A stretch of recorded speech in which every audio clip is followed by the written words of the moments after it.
Hi, good morning! Kumusta kayong lahat, guys? For this video po, i-share ko yung cost of living ko dito sa Saudi Arabia. Cost of living ng isang Pinoy barista. No? Actually, hindi naman gaanong magasto dito sa Saudi. Yung pagiging magasto kasi nasa sa tao din yan, if magasto ka or hindi, di ba? Sa akin kasi yung binibilang ko lang na cost of living ko dito sa Saudi, dito sa Jeddah is ano lang, nag-aalat lang ako ng 400 SAR at 400 SAR for the food, no? Yun lang for the food and Wi-Fi 58 kasi 5 naman kami doon, so 200 plus yung ano namin, bill monthly. So hinahati-hati na lang namin yan. So 58 yung binabayaran ko sa Wi-Fi. At saka ano pa ba yung binabayaran ko? Wala na.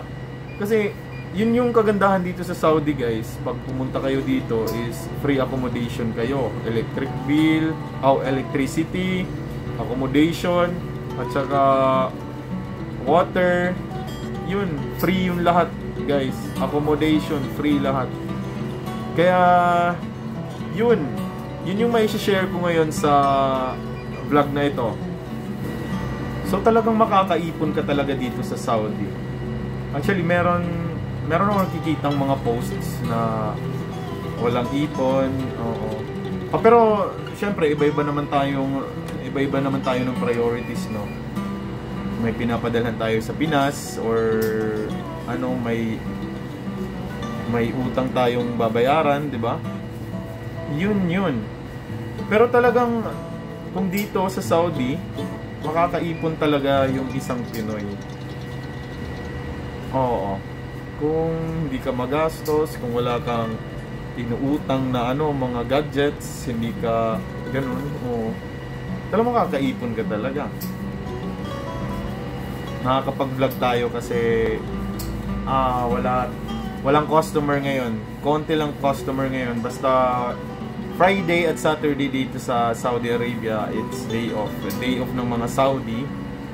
Saka siguro tulog pa sila kasi magdamag silang party, family bonding, mga ganon. Kaya nasingit natin tong vlog na to. Ano pa? So lahat, all in all, nag-aalat lang ako ng sabi ko kanina, 400 sa food and allowance ko at saka 58. So total of 458. Sabihin na lang natin 500 SAR a month yung cost of living ko dito. So yun lang, guys. Peace.